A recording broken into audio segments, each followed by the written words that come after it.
Invest 92E has finally become a tropical storm. This thing is very well organized. As let's see, the NAC when it was 45, they went at 45 knots this morning, based on deconvection has persisted over the center. Cloud tops with 60 to 70 degrees C is occurring. Um, Yep, they want us to sell estimates of 45 knots. It's moving around west at 7 knots, steered by the middle wind to the north. It's forecast to become oriented northeast to southwest later today and prevail over the next couple of days, which should is likely to slowly move west southwestward after 48 hours. The models diverge significantly. I mean, they go crazy. I mean, here's the track they're going with. But let's look at the models. A lot of models take it westward, some models take it northward. Look at the neighbors. GEPS neighbors take it more westward. GFS neighbors are all over the place. Um, Looking at this, I mean, well, eh. I'd probably favor more westward, personally, but that's my opinion. Intensity models top it out in the next 12 hours, around 45 to 50 knots.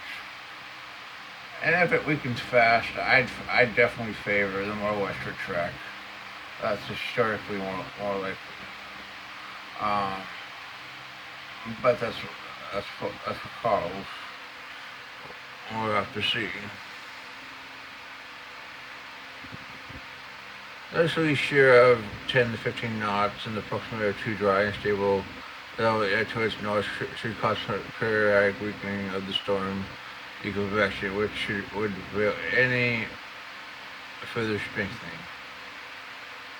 So they pretty much keep the intensity similar for the next 48 hours before they weaken it, which is in line with the intensity models thinking. Here's one more look at the storm.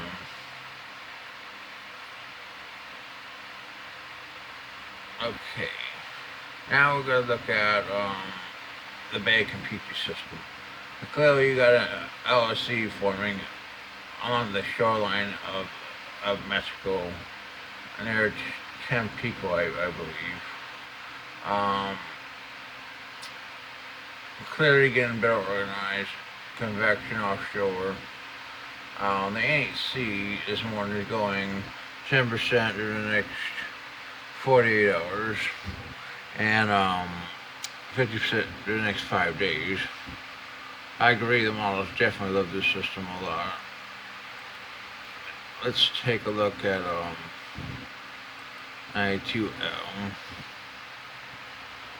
And clearly, I mean, you have an LSC forming exactly where it looks like on the satellite. Clearly, far further to the west. Um, Models take, you know, it depends on what you believe. I mean,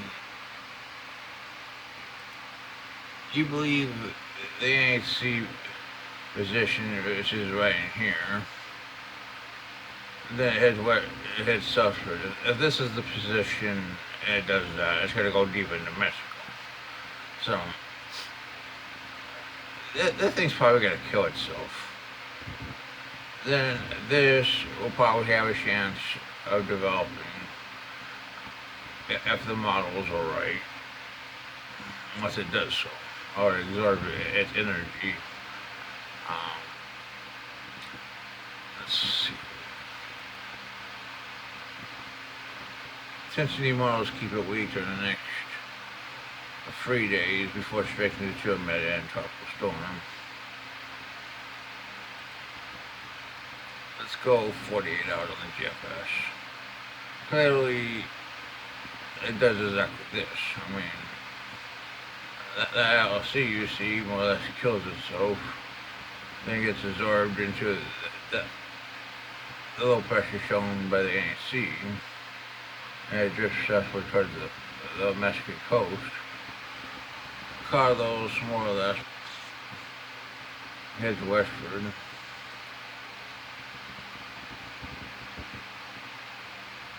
72, 96, 120.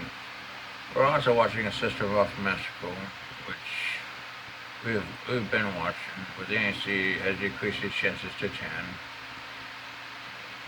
So what about here? It's still worth watching.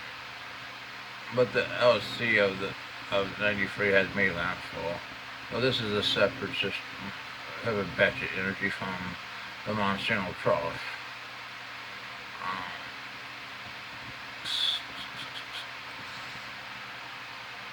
And the EFS kind of picks it up at 5 days. Kind of develops it.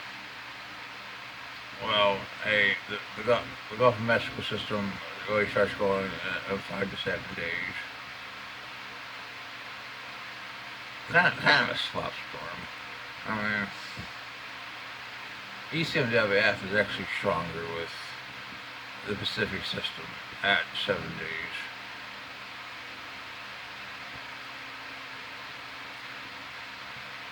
There is a chance that the thing gets going for the Gulf system because it clearly takes the energy into Mexico for a good 48 to 72 hours. The CMC 36, 48, 96.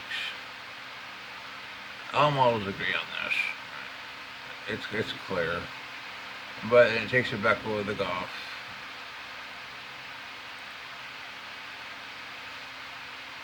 I send this out on 44. Clearly, you got the stronger system on the CMC. Right now, I'm gonna agree with the 50% for the Gulf system, and that's your tropical update.